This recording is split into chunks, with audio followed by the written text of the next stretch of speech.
દાહોદ જિલ્લાના સંજલી તાલુકામાં આંતરરાષ્ટ્રીય વિશ્વ હિન્દુ પરિષદ અને બજરંગ દળ દ્વારા જનસંખ્યા નિયંત્રણ કાનૂન હેતુને લક્ષી વડાપ્રધાનને અનુલક્ષી સંજલી મામલતદારને આવેદનપત્ર આપ્યું।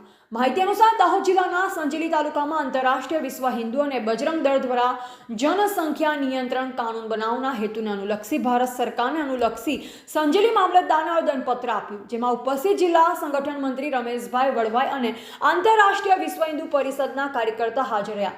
दिन प्रतिदिन वधी रहेल वस्ती नियंत्रण लाववा माटे कानून बनाववानी मांग करवामां आवी। रिपोर्टर प्रदीप कुमार टी वड़वाई सिंगवड़ दाहोद।